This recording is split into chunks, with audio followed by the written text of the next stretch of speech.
हिंदू पंचांग के अनुसार हर साल भाद्रपद में आने वाली शुक्ल पक्ष की तृतीया तिथि के दिन हरतालिका तीज मनाई जाती है। इस बार तृतीया तिथि शुरू हो रही है 5 सितंबर गुरुवार दोपहर 12:22 से और समाप्त होगी 6 सितंबर शुक्रवार के दोपहर 3:01 पर। उदया तिथि के अनुसार इस बार 6 सितंबर दिन शुक्रवार को हरतालिका तीज का व्रत रखा जाएगा। अब पहले जानिए इस दिन रहने वाले मुहूर्तों के बारे में।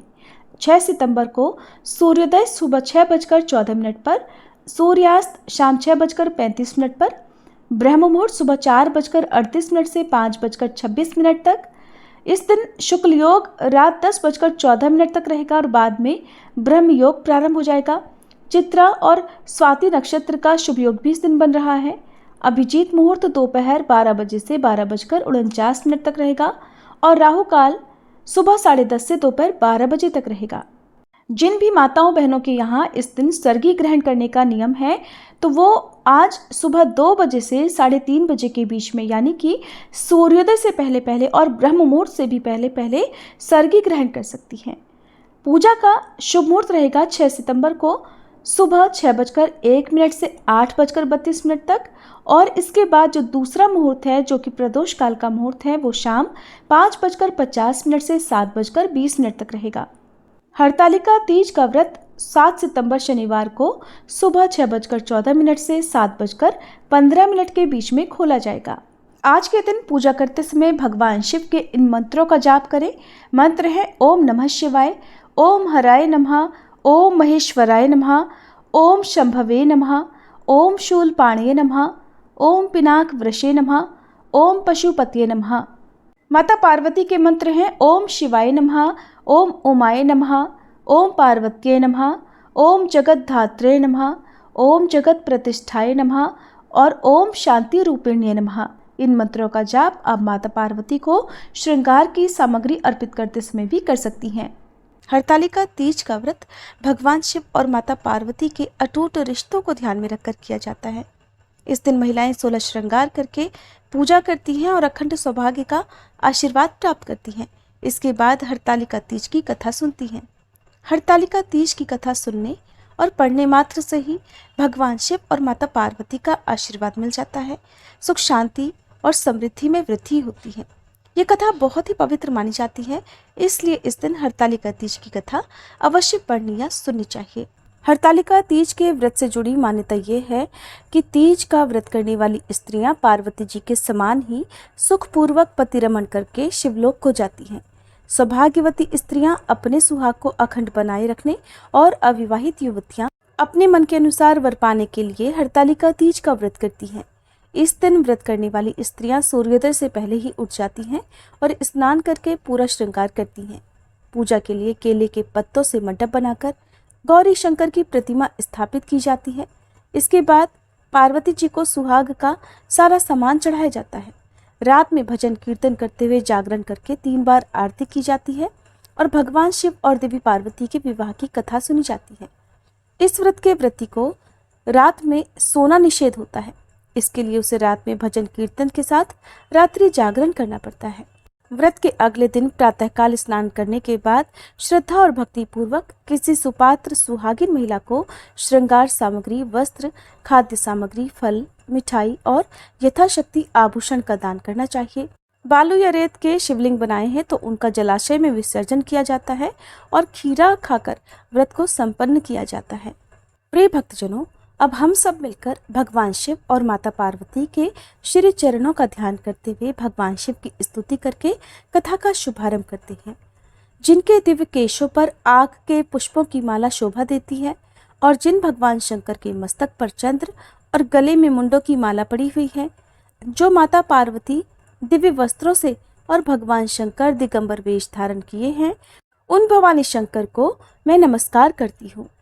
एक बार कैलाश पर्वत के सुंदर शिखर पर माता पार्वती जी ने महादेव जी से पूछा, हे महेश्वर, मुझसे आप वह गुप्त से गुप्त बातें बताइए जो सभी के लिए सरल और महान फल देने वाली हैं।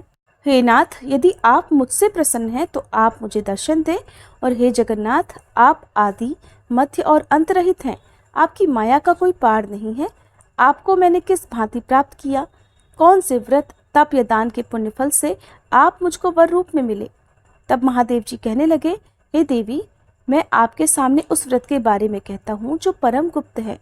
जैसे तारागणों में चंद्रमा और ग्रहों में सूर्य, वर्णों में ब्राह्मण, देवताओं में गंगा, पुराणों में महाभारत, वेदों में साम और इंद्रियों में मन श्रेष्ठ है, वैसे ही पुराण और वेद सब में इसका वर्णन आया है, जिसके प्रभाव से तुमको मेरा आधा आसन प्राप्त हुआ है। हे प्रिय, उसी का मैं तुमसे वर्णन करता हूँ, सुनो। भादो मास के शुक्ल पक्ष की हस्त नक्षत्र के दिन इस व्रत का अनुष्ठान मात्र करने से सभी पापों का नाश हो जाता है। तुमने पहले हिमालय पर्वत पर इसी महान व्रत को किया था जो अब मैं तुम्हें सुनाता हूँ, ध्यानपूर्वक सुनो। तब पार्वती जी बोली, हे प्रभु, इस व्रत को मैंने किस लिए किया था ये मुझे सुनने की इच्छा है, सो कृपा करके कहिए। तब शंकर जी बोले, आर्यावर्त में हिमालय नामक एक महान पर्वत है, जहाँ अनेक प्रकार की भूमि अनेक प्रकार के वृक्षों से सुशोभित है, जो सदैव बर्फ से ढके हुए और गंगा जी की कलकल ध्वनि से शब्दायमान रहता है। हे पार्वती जी, तुमने बाल्यकाल में उसी स्थान पर परम तप किया था और 12 वर्ष तक के महीने में जल में रहकर और वैशाख मास में अग्नि में प्रवेश करके तप किया। सावन के महीने में बाहर खुले में निवास कर अन्न त्याग कर तुम तपस्या करती रही। तुम्हारे उस कष्ट को देखकर तुम्हारे पिता को बड़ी चिंता हुई। चिंता में वह सोचने लगे कि मैं अपनी इस कन्या का विवाह किससे करूं। एक दिन देवर्षि नारद जी वहां आए और देवर्षि नारद ने तुम शैलपुत्री को देखा। तुम्हारे पिता हिमालय ने देवर्षि को अर्घ्य पाद्य आसन देकर सम्मान सहित बिठाया और कहा, हे मुनीश्वर, आपने यहाँ तक आने का कष्ट कैसे किया, कहिए क्या आज्ञा है। तब नारद जी बोले, हे गिरिराज, मैं श्री विष्णु भगवान का भेजा हुआ यहाँ आया हूँ, आप मेरी बात सुनो। आप अपनी कन्या को उत्तम वर को दान करो। ब्रह्मा, इंद्र, शिव आदि देवताओं में विष्णु भगवान के समान कोई भी उत्तम नहीं है, इसलिए मेरे मत से आप अपनी कन्या का दान भगवान विष्णु को ही दे दें। हिमालय बोले, यदि भगवान वासुदेव स्वयं ही कन्या को ग्रहण करना चाहते हैं और इस कार्य के लिए ही आपका यहाँ आगमन हुआ है, तब तो ये मेरे लिए अत्यंत गौरव की बात है। मैं अवश्य ही अपनी कन्या उन्हें दूंगा। हिमालय का यह आश्वासन सुनते ही देवर्षि नारद आकाश में अंतर्ध्यान हो गए और भगवान श्री विष्णु के पास पहुंचे। नारद जी ने हाथ जोड़कर भगवान विष्णु से कहा, प्रभु, आपका विवाह कार्य निश्चित हो गया है। इधर हिमालय ने पार्वती जी से प्रसन्नतापूर्वक कहा, हे पुत्री, मैंने तुमको गरुड़ध्वज भगवान विष्णु को अर्पण कर दिया है। पिता के इन वाक्यों को सुनते ही देवी पार्वती जी अपनी सहेली के घर गईं और पृथ्वी पर गिरकर अत्यंत दुखी होकर विलाप करने लगी। उनको विलाप करते हुए देखकर सखी बोली, हे देवी, तुम किस कारण से दुखी हो, मुझे बताओ, मैं अवश्य ही तुम्हारी इच्छा पूरी करूंगी। तब पार्वती जी बोली, हे सखी, सुनो, मेरे जो मन की अभिलाषा है सुनाती हूँ। मैं महादेव जी को वरण करना चाहती हूँ। मेरे इस कार्य को पिताजी ने बिगाड़ना चाहा है, इसलिए मैं निस्संदेह इस शरीर का त्याग करूंगी। पार्वती जी के इन वचनों को सुनकर सखी ने कहा, हे देवी, जिस वन को तुम्हारे पिताजी ने ना देखा हो तुम वहां चली जाओ। भगवान शंकर कहते हैं, तब देवी पार्वती अपनी सखी का यह वचन सुनकर ऐसे ही तुम वन को चली गई।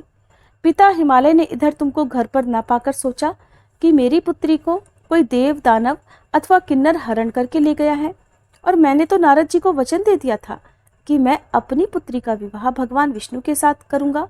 हाय, अब ये कैसे पूरा होगा। ऐसा सोचकर वे बहुत चिंतातुर होकर मूर्छित हो गए। तब सब लोग हाहाकार करते हुए दौड़े और मूर्छा दूर होने पर गिरिराज से बोले कि हमें आप अपनी मूर्छा का कारण बताओ। हिमालय बोले, मेरे दुख का कारण ये है कि मेरी रत्न रूपी कन्या को कोई हरण करके ले गया, या सांप ने काट लिया, या किसी सिंह ने मार डाला। वो न जाने कहाँ चली गई, या उसे किसी राक्षस ने मार डाला है।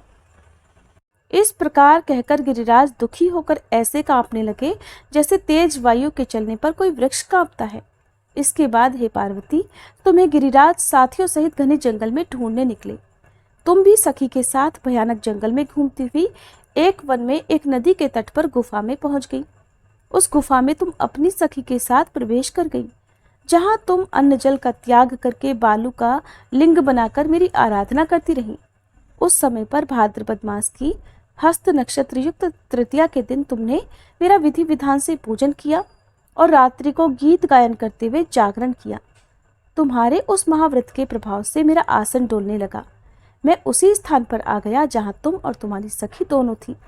मैंने आकर तुमसे कहा, हे वरानने, मैं तुमसे प्रसन्न हूँ, तुम मुझसे कोई वरदान मांगो। तब तुमने कहा कि हे देव, यदि आप मुझसे प्रसन्न हैं तो आप महादेव जी ही मेरे पति हों।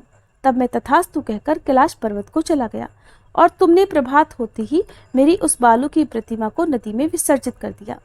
हे शुभे, तुमने वहां अपनी सखी सहित व्रत का परायण किया। इतने में तुम्हारे पिता हिमवान भी तुम्हें ढूंढते ढूंढते उसी घने वन में आ पहुंचे। उस समय उन्होंने नदी के तट पर 2 कन्याओं को देखा तो ये तुम्हारे पास आ गए और तुम्हें हृदय से लगाकर रोने लगे। फिर बोले, हे पुत्री, तुम इस सिंह व्याघ्र आदि युक्त घने जंगल में क्यों चली आई? तब तुमने कहा, हे पिता, मैंने पहले ही अपना शरीर शंकर जी को समर्पित कर दिया था, लेकिन आपने नारद जी को कुछ और ही वचन दे दिया, इसलिए मैं महल से चली आई। ऐसा सुनकर हिमवान ने तुमसे कहा कि मैं तुम्हारी इच्छा के विरुद्ध ये कार्य नहीं करूंगा। तब वे तुम्हें लेकर घर को आए और फिर तुम्हारा विवाह मेरे साथ कर दिया। हे देवी, उसी व्रत के पुण्य प्रभाव से तुमको मेरा अर्धासन प्राप्त हुआ है। इस व्रतराज को मैंने अभी तक किसी के सम्मुख वर्णन नहीं किया है। हे देवी, अब मैं तुम्हें बताता हूँ कि इस व्रत का ये नाम क्यों पड़ा। तुमको सखी हरण करके ले गई थी, इसलिए हरतालिका नाम पड़ा। पार्वती जी बोली, हे स्वामी, आपने इस व्रतराज का नाम तो बता दिया, लेकिन मुझसे इसकी विधि और फल भी बताइए कि इसके करने से किस फल की प्राप्ति होती है। तब भगवान शंकर जी बोले, सौभाग्य की इच्छा रखने वाली महिलाओं को ये व्रत पूरे विधि विधान के साथ करना चाहिए। व्रत में केले के खंबे से मंडप बनाकर उसे बंधनवारों से सुशोभित करें। उसमें तरह तरह के रंगों से युक्त रेशमी वस्त्र की चांदनी ऊपर तान दे। चंदन आदि सुगंधित द्रव्यों का लेपन करके महिलाएं एकत्रित हों। शंख, भेरी, मृदंग, घंटे, घड़ियाल आदि बजाएं। विधि पूर्वक मंगलाचार करके श्री गौरी शंकर की बालू निर्मित प्रतिमा स्थापित करें। फिर भगवान शिव पार्वती जी का गंध, धूप, पुष्प, दीप आदि से विधि पूर्वक पूजन करें। अनेक नैवेद्यों का भोग लगाएं और रात्रि को जागरण करें। नारियल, सुपारी, जवारी, नींबू, लौंग, अनार, नारंगी आदि ऋतु फलों और फूलों को एकत्रित करके धूप, दीप आदि से पूजन करके कहें, हे कल्याण स्वरूप शिव, हे मंगल स्वरूप शिव, हे मंगल रूप महेश्वरी, हे शिवे, सब कामनाओं को देने वाली देवी, कल्याण रूप आपको नमस्कार है। कल्याण स्वरूप माता पार्वती, हम आपको नमस्कार करते हैं। भगवान शंकर को सदैव नमस्कार करते हैं। हे ब्रह्म रूपिणी, जगत का पालन करने वाली माँ, आपको नमस्कार है। हे सिंहवाहिनी, मैं सांसारिक भय से व्याकुल हूँ, आप मेरी रक्षा करो। हे महेश्वरी, मैंने इसी अभिलाषा से आपका पूजन किया है। हे देवी, आप मेरे ऊपर प्रसन्न होकर मुझे सुख और सौभाग्य प्रदान कीजिए। इस प्रकार के शब्दों द्वारा उमा सहित शंकर जी का पूजन करें। विधि पूर्वक कथा सुनकर गौ, वस्त्र, आभूषण आदि ब्राह्मणों को दान करें। इस प्रकार से व्रत करने वाले के सारे पाप नष्ट हो जाते हैं। कथा समाप्त। प्रेम से बोलिए, बोले शंकर भगवान की जय, माता पार्वती की जय। उम्मीद है ये कथा आपको अच्छी लगी होगी।